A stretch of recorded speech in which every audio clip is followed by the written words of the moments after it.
looking at this reflection on the heart of creation, which I take to be God, God's world of love, and the oneness that is the constituent of the love in God's kingdom. And this afternoon I wanted to take up the idea of meditation. This morning we're looking at that first book God wrote, the Book of Nature, and hopefully opening ourselves to being reminded of that presence of God in the heart of creation, and being able just to interact with our environment and to see the glory of God, the beauty of the night sky where we can see for 30,000 light years away, whatever. And actually, if you have very, very good eyes, you can see the Andromeda Nebula at 2 million light years away, but it's just a blur. But just looking around, being able to drink this in and let all of it remind us of God, remind us of creation and the wonder of God sharing life with us through creation.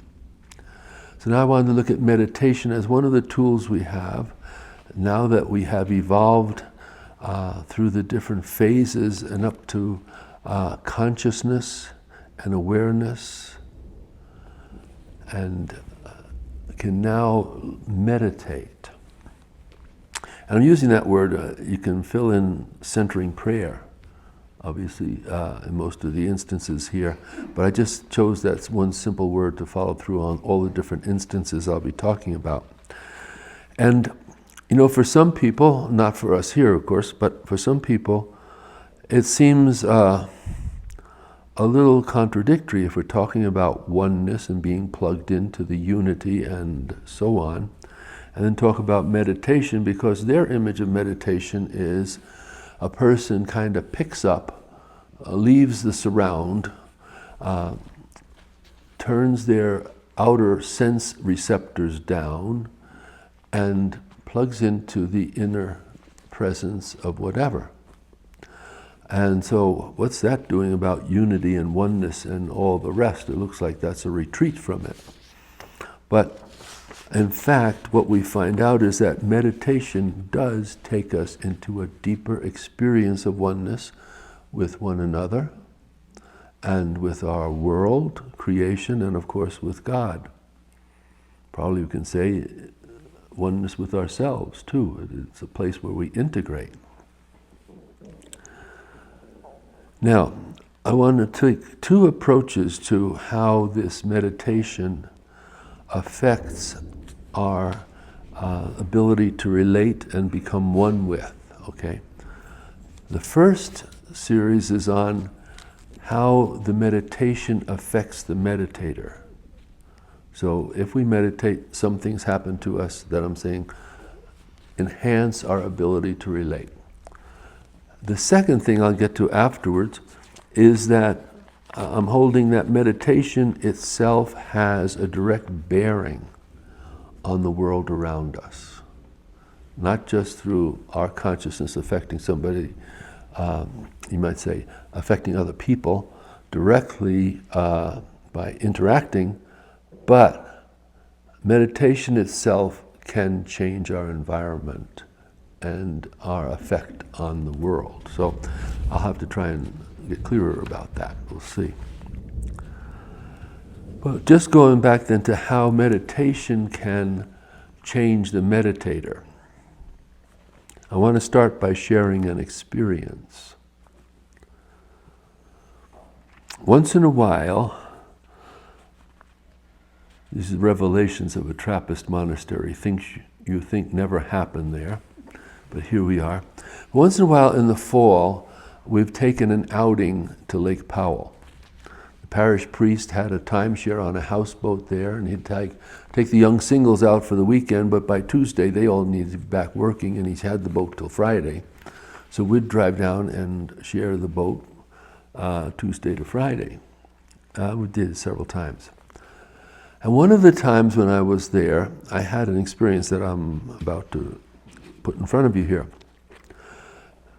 The houseboat was moored in a little inlet. So Lake Powell is in eastern Utah, It's the Colorado River Valley, actually forming Glen Canyon through there, and the environmentalists died when they put a dam there and put this big lake, but there it is, and it's gorgeous. The shoreline of Lake Powell is longer than the shoreline of the United States Pacific coast. It goes in and out of all these wonderful little canyons. Okay, so we were there, we're moored in a little canyon, and several of us don't sleep on the boat. And we pick up our sleeping bag and pad and head into the hills and find a nice solitary spot where we can spend the night. So I had this lovely spot for this one. It was on top of a ridge, and on either side I could look down and see water. And it was just kind of idyllic. Now, what happened, I think, was set to some extent by the context. The canyon, you're looking right on at millions and millions of years, just staring you. You know, back east to do geology is a workout. You have trees and lawns and everything cover everything. You have to hunt for some sign of what the rock is doing. But out west here, we don't have the trees and lawns to that extent. You're in the desert and it's all staring you in the face. So when you're looking at Glen Canyon, you're looking at Lake Powell shoreline, you're seeing millions of years of sandstone being compressed down to become stone, and it's so high. And then it takes millions more years for the Colorado River to erode this and cut its way down through it, and then you're left with these large cliffs going up, which are gorgeous. I mean, just gorgeous. So that's part of it. It's ageless. You know, you just have the sense you're looking at millions of years right here. You're surrounded by this creation in an ongoing way. You're aware that these things have been working here for millions of years to get where we are, and we look at that. And there's a silence that goes with it. It's like the rocks are radiating the silence of the space. And so you're drinking in silence and timelessness. So I think that was a little bit of the background. And so I awoke in the morning, just pre-dawn a little bit, and was meditating just quietly. I'm not even sure just what the pattern was. But then all of a sudden, I noticed that there was a silence and a peace in me that was deeper than anything I would normally experience. I had experienced it a couple of times before, but it was extraordinary. Okay, it was just a silence and a peace. And looking out at the canyon, and dawn is coming up and creeping up and looking in, it was all of a piece. In general, when I've had some of those experiences, which I don't have often, it's part of an I-thou experience with God. So it's a little exchange back and forth in there. But this one was not an I-thou experience. This one was just a sense of peace, quiet, and oneness. Okay, the cliffs, the water in the morning is still, it's not even a ripple, and everything was quiet, and everything was one, and there was one with it there. So this was quite pleasant. But I thought, well, you'd better get down there. We agreed to have breakfast at such and such a time and get going here. So I quietly packed up and kind of braced myself for what the brethren would have to offer by way of wisdom in the early morning. But to my surprise, when I got there, we're used to getting up early, so everybody had gotten up early enough that they had breakfast already. So there was no talking. So I just had a little breakfast. And then it was time for our Mass. That's our first real thing after breakfast. And I was the one that was going to preside, and we do that on top of the houseboat. So I climbed up on top of the houseboat and got ready, and was sitting like a circle. It's a little smaller circle than this, but a circle for Mass. And that same quiet and peace just filled the whole thing, and it was just there. And it seemed even, I never checked this out, interestingly, but it seemed that everybody was picking up on it. And when the Mass ended, normally a couple of guys would start grabbing books and a few others would just dive off the side and into the water and whatever, but nobody moved. And we all just sat there in that quiet. So finally I figured, well, maybe I better do something. So I took off the stole and put the book down, and still nobody moved, so I just sat there a little longer.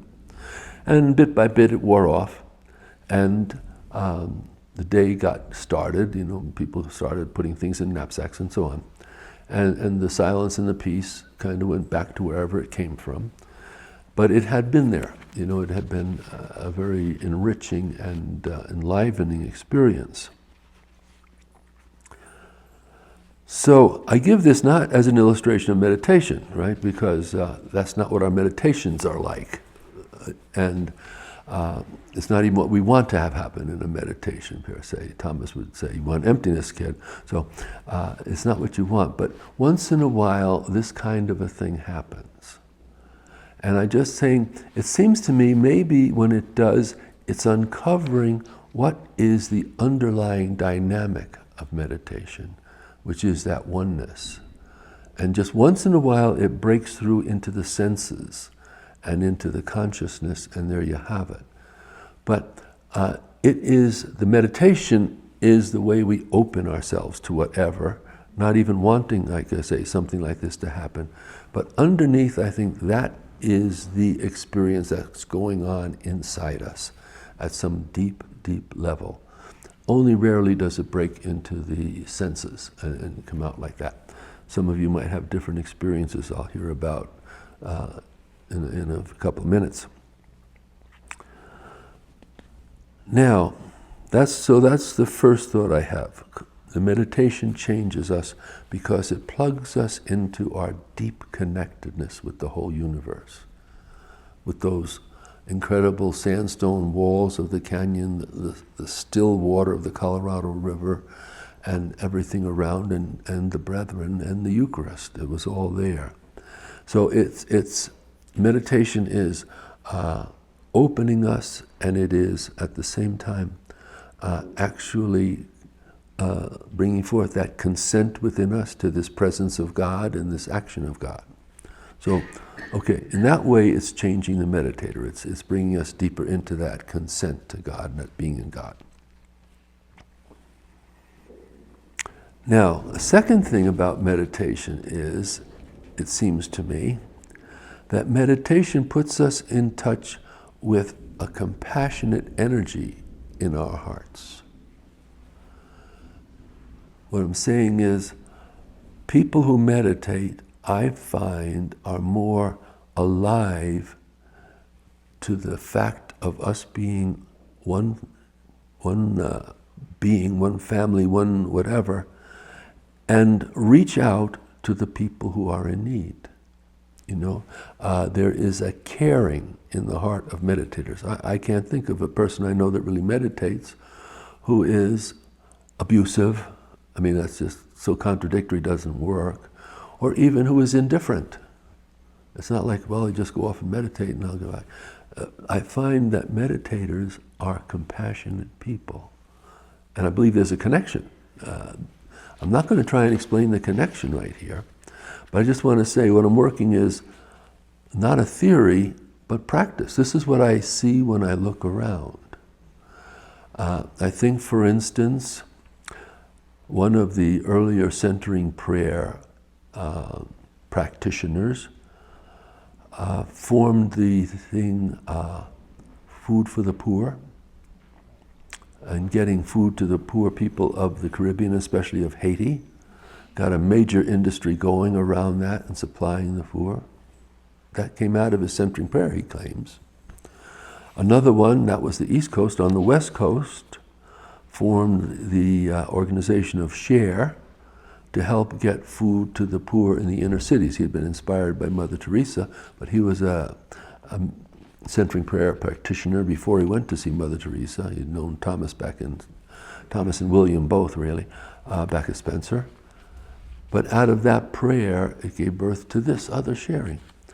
I know several people, one of them on the staff here at times, not right at the moment, who take the word of meditation into prisons. And prison ministry is actually a pretty big ministry in contemplative outreach. And here you have all these prisoners with all sorts of time on their hands. and wanting to do something with it, and instead they're being driven crazy by the television and the people around them and the general noise that goes on. And people who are meditators come and say, I want to share that. And they bring the gift of centering prayer and meditation to people in prison. So I'm just looking around, and what I see is, if you are a meditator, it connects you with the compassion in your heart, and things happen. So there are good things happening on the planet coming out of this meditation. If more people meditated, there would be more good things happening, and less of the things we really don't want to see happening. Thirdly,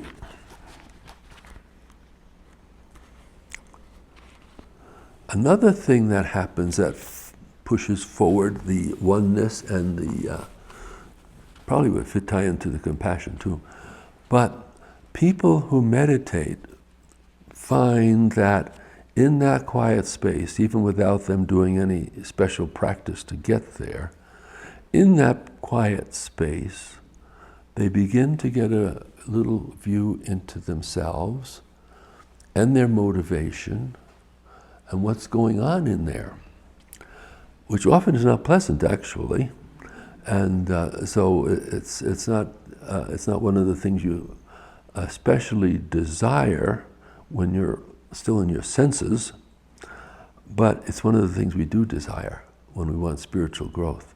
And so meditation clears away the space for us to see and as it were, catch sight of the false self acting, and in ways that we would just pass it by normally. But when we meditate, our motivation for something comes up and it says, oh wow. Even things that can look good, we can be doing for the wrong reasons. As Thomas says, we have the false self, false happiness programs. We want power or control or esteem and affection. You want people's approval. You want security, I guess, is the third in that list. And these things become available to our consciousness at that point. Like I say, not always happily invited, but when we have enough of Christ's wisdom, we begin to happily invite them and say, well, I'm glad I got to see it at least. I'm kind of sorry it was there. But it does let us see what's going on in us, and where we can even take a good thing and bring a poor motivation to it and turn it askew. And that's so important as we're doing things to try and help the world, to know what our motivation is, because when you have ego running and ego agendas, it can kind of disturb the very best action and best organizations, and egos clash and things go wrong. So I would say meditation is a help toward moving this oneness that we're talking about, this unity, this world of love, this world of God, toward a purification and a growth in the right direction of right motivation of loving and caring for others and being compassionate out of our hearts and not out of some other thing. And so for that reason, meditation is so important in our working towards oneness and wholeness and loving relationships. Now, the fourth thing is that meditation has the ability to refresh and renew and sustain our inner life. And maybe this is obvious. Well, it probably is, because here you are. But it's something we get to see in people who come here on retreat. And I get to see it, as I mentioned. I go to the openings and the closings of these 10-day retreats. And to see the people on the opening night and on the closing night, it is really such a wonderful sight. In some places, just an obvious transformation. Now, granted, opening night, they've been traveling and they've this, that, and the other thing going on, and they weren't quite as relaxed. But still, to just watch what happens when people do allow themselves the time to be quiet, be still, be trusting in that presence of God, and just hang out there. it's a wonderful thing, and I see many people who come are people who are very active in doing different ministries in different ways around the country, different things that they do. And it's wonderful to serve them because we can watch them refill their fuel tanks, if you might say it that way. They are good people, totally good people. But you know what? We run down, especially when you get involved with helping. It takes more and more of your time, and then you start skimping a little on the meditation a bit and on the Lectio. And pretty soon you're doing the things because you're doing it, but it's not rejuvenating you either anymore because you're just putting it out. And they come in and then have that energy and the recommitment to taking the time. You know, that's one of the things these retreats do. People that say, well, I'll be 20 minutes morning and evening, or whatever, 30 minutes morning, evening. Well, sometimes there's an attrition because there are real needs of people around them, and this happens and that happens. But this kind of a coming for a more intense experience of the meditation reminds them, yeah, I have all these other needs, but I'm not serving them if I'm not refreshing the inside with that meditation time. And especially you see somebody who's a little burned out, and really they can be on the ropes almost, and come in and just allow that meditation to rejuvenate their inner motivation that got them into the spiritual life and into the ministry and into what they were doing in the first place. And it reconnects them with their inside like that. And so it's a wonderful sight to see it. One time we had a young mother here in September on a 10-day regular, 10-day intensive. And I was talking with her, and she mentioned that her husband was back home. I think it was in Oregon, and taking care of their 3 kids, as well as doing his job. You know, I'm thinking, holy smokes, now there's a hero. He's taking care of the 3 kids and still earning his living and doing the rest of it. So that's September. Come November, she is back for an 8-day retreat that was for presenter training, so that she would learn how to teach centering prayer to others. And I just said to her, how on earth is your husband blessing you taking 2 trips like this in the fall? You know, what goes on here? And he says, my husband said to me that when I come back from these retreats, I am so much better to live with, that he would do it any time I wanted to go on retreat. So I said, well, I mean, he's putting up what he says. He's willing to just mind the household and do the whole thing, because he could see that much renewal and refreshment and energy coming to him from that. So that's meditation has the ability to do all of these things that I'm talking about, the sense of the oneness, and to refresh us in us and to ground it in us and give us some self-awareness, or self-knowledge we call it, I guess, so that we see where we think we're doing it the right way, but we're really bringing our ego into play and catch the false self in the act and catch it up. It has all those wonderful benefits. Now, in light of what I just said, and borrowing from this morning's imagery, I want to just give an image of the meditative practice and its ability to refresh and renew our inner energies. And this was an idea that came to me actually a couple Easters ago. And I'll mention what was the original motivation in a moment. But let me just say that I'm imaging the human as a star, okay, at this. And, you know, we hear that phrase about we're all stardust, and I think that's beautiful. I'm not knocking it at all. But this is something deeper, that we're all stars because we're in that same process as the star, at least metaphorically. The star, as I mentioned this morning, is in an incredible balancing act. It is having to balance this force of gravity, pushing in, which actually has enough force ultimately to push it into a black hole if it just keeps going and it's big enough. But the star has this nuclear fusion within it that is all of a sudden sending out nuclear energy and radiating out. And therefore it's holding back the gravity. So it's holding this balance. And it's a star while it has the balance. Before the nuclear fire got started, there was no balance, there was no star, no brightness or anything, just crushing in. And then after it burns up its fuel and goes out in a blast with a supernova, it's not a star again, unless you consider a pulsar, the little neutron star that's left to be a star, but basically it's gone from view. So it's holding on to this wonderful little balancing act of what's coming in upon it and what's being forced up against it.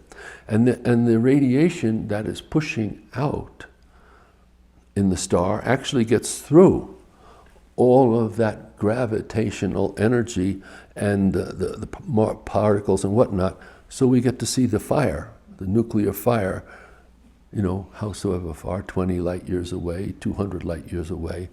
The light from the inside of the star comes out and we get to see it. So that's the image I'm playing with here.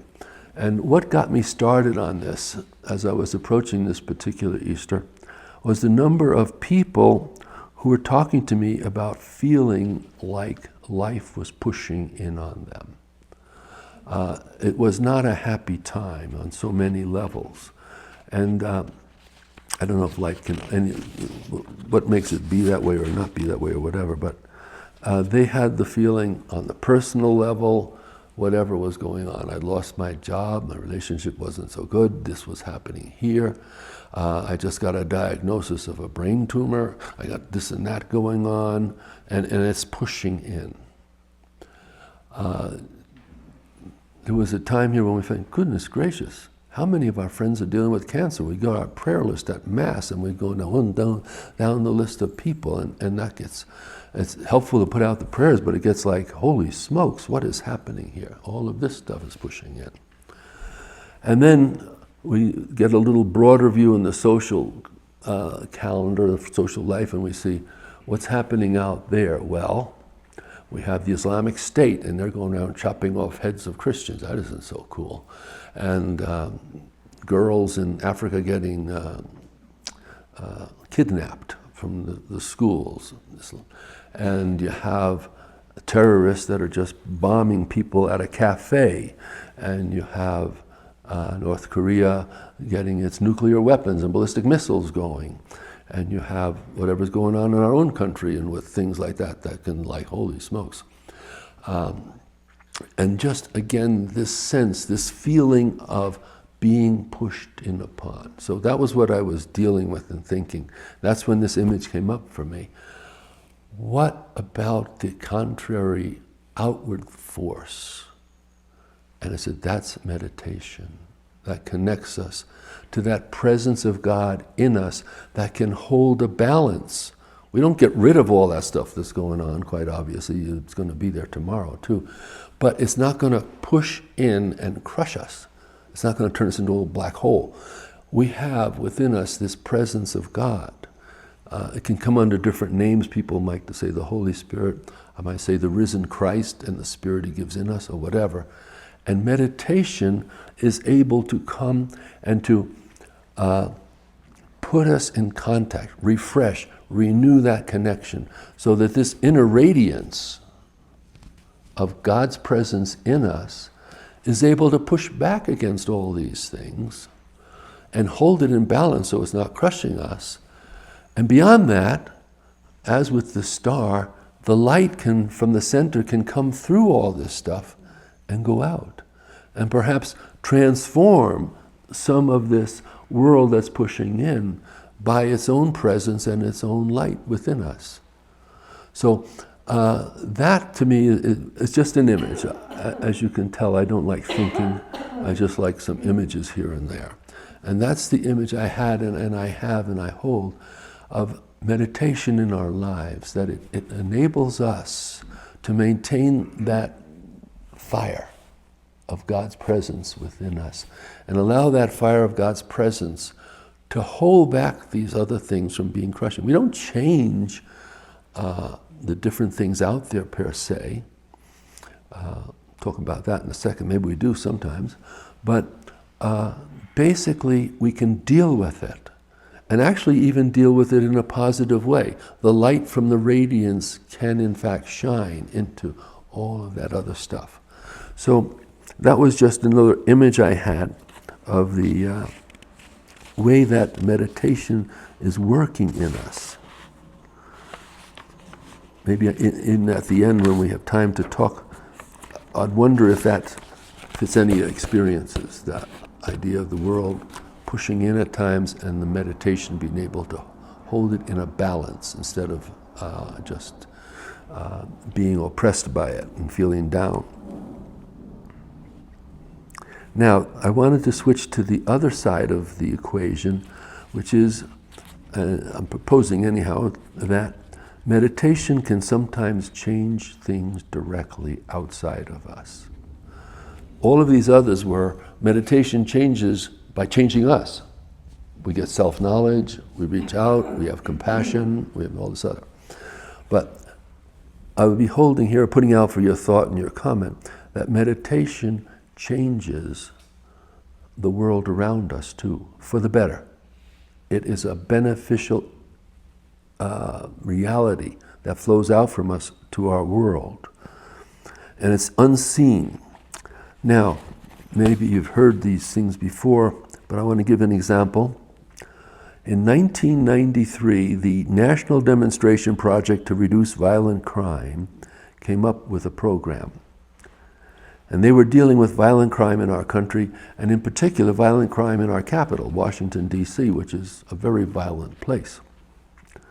And so what they were going to do is they got together 4,000 people, meditators. Actually, this example was transcendental meditation. They got together 4,000 people from 60 different countries, brought them into Washington, D.C. for this experiment. Let's see what we can do here type of thing. And they meditated in groups from June 7th to July 30th. So almost 2 months they were there meditating. And the net product was there was a 25% reduction in violent crime in Washington, D.C. during that time. Now, they had told the police commissioner what they were up to, and he, of course, was kind of all right, but he was basically skeptical, and his comment was, the only thing that will reduce violent crime in Washington, D.C. would be a 2-foot snowstorm in June. Well, they didn't produce a snowstorm. However, they produced a reduction in violent crime. So we can try, if we had enough people meditating, it gives a sense of what could really happen, okay? That was the meditation. The people, whatever happened, I don't know, but there was no direct, these people didn't go out preaching, they didn't go out giving money to the poor, they didn't go out doing any of that, they just meditated, and violent crime went down by that much. Whether it affected the other people's consciousness so that they saw alternatives to their criminal behavior and chose to do this instead of that, or whatever else, however it worked, I don't know. But the conclusion that the article was about was that they had a beneficial influence on the people around them by simply meditating, getting in touch with that inner power within them, and that flowing out. Now, I'd like to carry it a step forward. In this sense, I want to move over into the animal world because it's a scientific experiment, and say that there may be another element to this, which is that when you have enough people, and we don't know what enough is, but whenever there is this enough, which let's call a tipping point or a critical mass, things can happen. And the experiment, it's called, some of you have heard of it, I'm sure, the 100th monkey. The experiment was that they were working with monkeys. I think they were experimenting on something else. What this thing was a byproduct of their process. They were working with monkeys on the island of Koshima off the coast of Japan. And they would be feeding them, just throwing sweet potatoes in the sand, and the monkeys would pick them up and eat them. Well, one little monkey picked up the sweet potato and didn't just eat it, went down to the water and washed it off first. And darned if it didn't taste a lot better without all the sand on it, you know.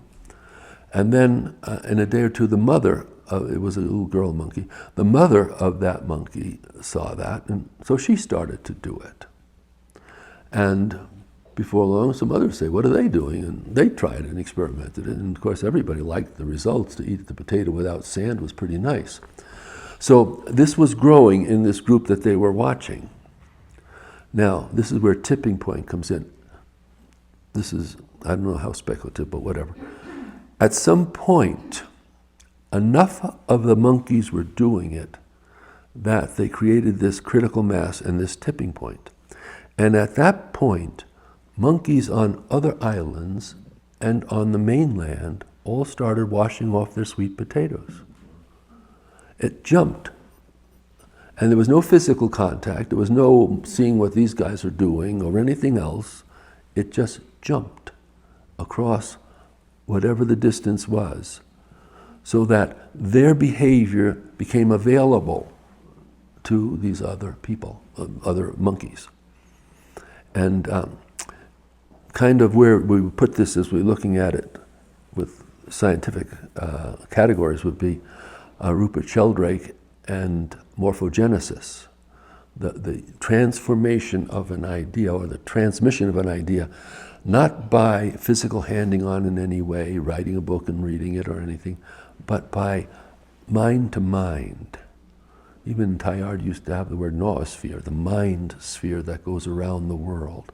And the thought is, if we have enough people meditating, then you don't get just 25% reduction in crime. Maybe we can really reduce crime in the country. Maybe we can really do some of these things. But so that's further along this thought then of how can meditation help the oneness that we're talking about.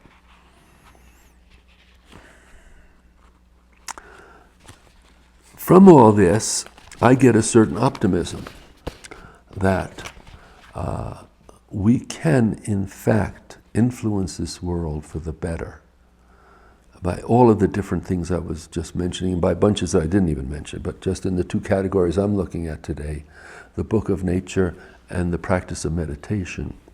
We can actually do something to raise the level of our human relating on the planet.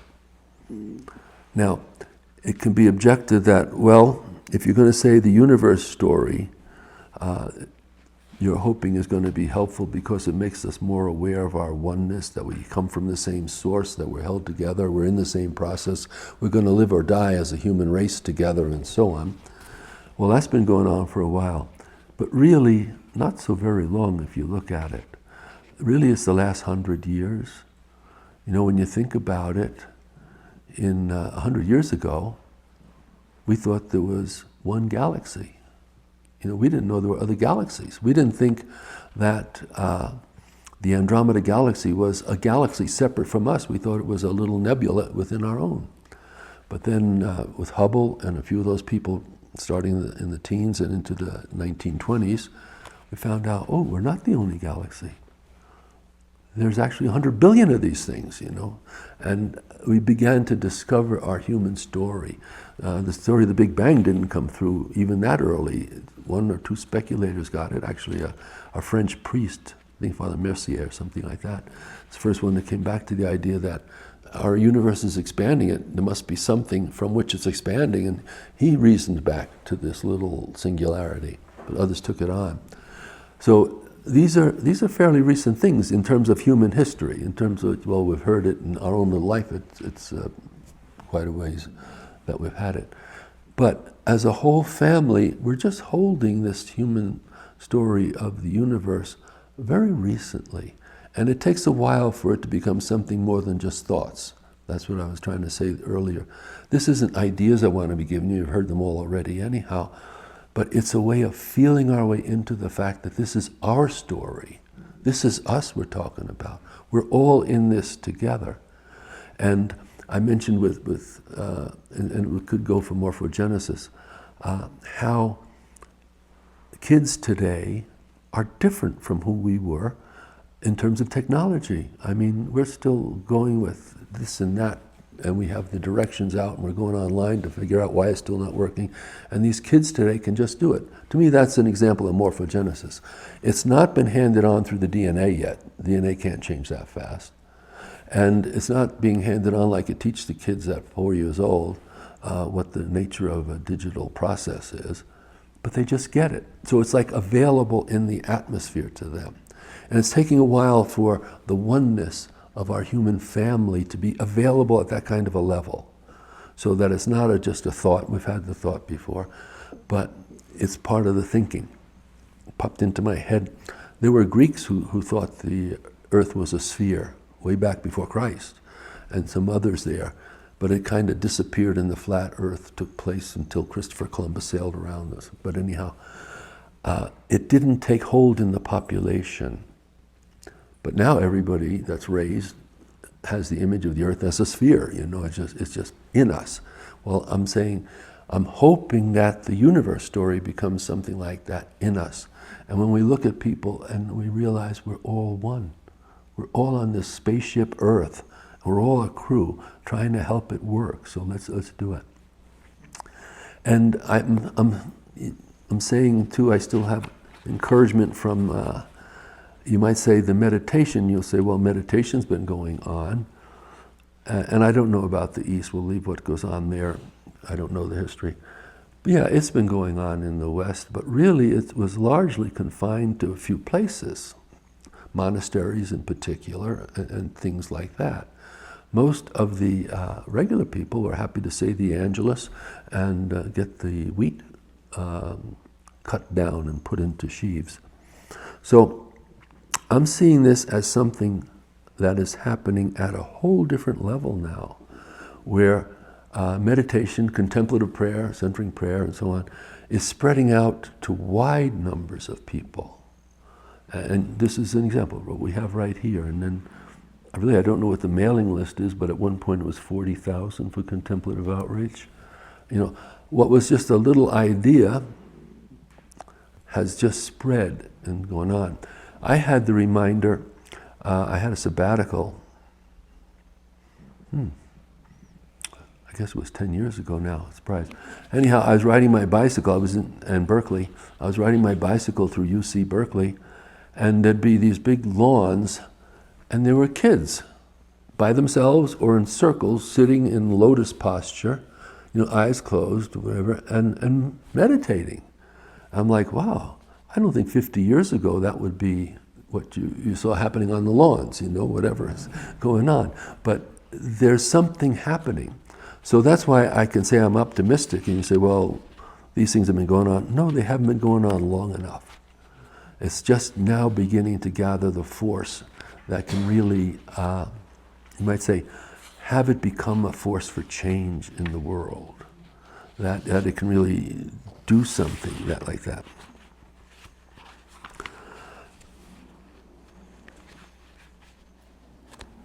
Now, I'm going to end. I ran a little long this morning, but I'm going to end with a story that's not exactly on this theme itself, but it's on the theme of hope. At least that's how I interpret the story. You'll do your own interpreting. And the idea is there's a number of people that have had bright ideas. Let's just say environmental change. And they got going at it and they wore out, okay? Probably they weren't meditators, but they wore out. And so what we find them, they're not at the forefront of the movement anymore. They got discouraged. What's happening is too little, too late, you know, it's too late for that. And discouragement came in. And to people that are working for peace and more compassionate world, they think they're getting it there, and then all of a sudden a whole other war breaks out someplace else or whatever, and discouragement comes in. And it's like, oh, what the heck. So this is a story, to my mind, among other things, to say, don't get discouraged, okay? Let's hold in. And the story is from a book by Megan McKenna. You may have heard of it someplace else, because I did run into it someplace else. Megan McKenna is a writer who writes on scripture and social justice. She's probably written at least 20 books already, and happens to be a friend. So in this book she has a story. She's a great storyteller. And the story is about one of the great violinists of the 20th century, Itzhak Perlman. And Itzhak was scheduled for a concert in New York about 20 years ago. I think it was in 1997 or 98. And he already had a long career, and he was recognized worldwide and so on. But they had this concert set up to show off his skills. The whole thing was about Itzhak and his skills right out there. And when you're dealing with Itzhak Perlman, you're dealing with more than a violinist, okay? You're dealing with somebody who has this outstanding skill, but who had to overcome a tremendous handicap in life. He had polio when he was a youngster, which meant his legs were paralyzed and basically useless. And so when he would be in public, his legs would have these steel braces on them. I remember this. I was in the polio age when we had to watch this real carefully. But leg brace and steel crutches. And so it was very dramatic on the stage, because everything would be set, the orchestra was ready, the audience was quieted down, everything was in place, and then he would come across the stage with his braces and his steel crutches. And then he would lay down the crutches on one side of the chair, and then take off the steel braces and put them down on the other side of the chair. And then when he was ready, the stage manager would bring his violin. And then when he was set there, he'd nod to the conductor, and it would start. So I mean, you have a very dramatic setting, not just the violinist, but this whole background to it.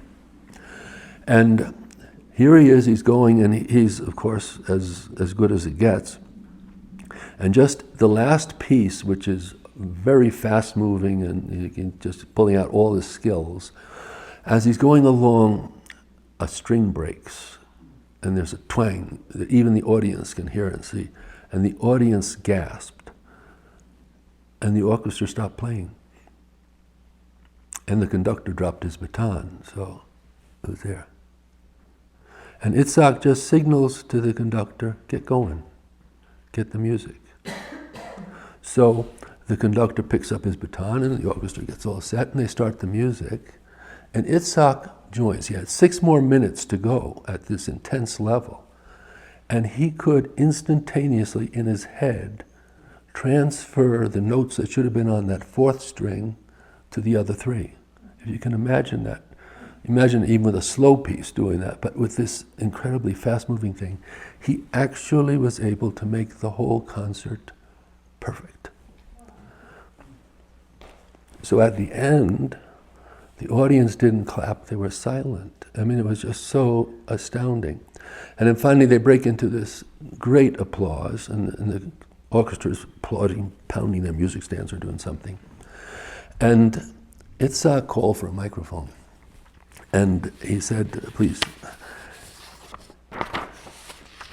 He said, all my life, this has been my vocation, to make music with what remains. And then he repeated it. This is my vocation, to make music with what remains. Okay? So on the first level, 3 strings remained. So he made music with what remained. But on another level, he's saying, here I was, I had this body that was deformed, handicapped, that could have gone on Social Security, whatever. But he made it into a fabulous musical instrument. And you know, that's just true of so many things. Make music with what remains. We have the potential to go ahead and do that. How I'm using it, maybe it's not even clear yet, but how I'm using it is we all find ourselves in situations where it's not perfect. It's not exactly the way we'd write the agenda. And as a matter of fact, my meditation isn't that perfect either. And things aren't what we'd like them to be. But it's not that we give up. we make music with what remains. We keep going at it, and what can come out is beautiful. Now, Itzhak Perlman had the talent to do that, but I'm believing we all, with God's Spirit in us, have the talent to do that, to use what's imperfect in our lives, to use what isn't the way we'd like to see it be or wish it had come out differently. But we can use that to make music, and that's really what we're up to. So I take that as my ultimate encouragement, that we can, in fact, be an influence for good in the world, with our prayer the way it is, with our faithfulness to it, and doing what we can do, and not get discouraged that it's not better than we wanted it. By this time in my life, I thought I'd be having visions or whatever else. It's not all whatever's going on. It's what it is, but it can still do the job. Maybe I'll quit there. Another thing on hope, but I'm just wanting to think, well, let me just say the sentence.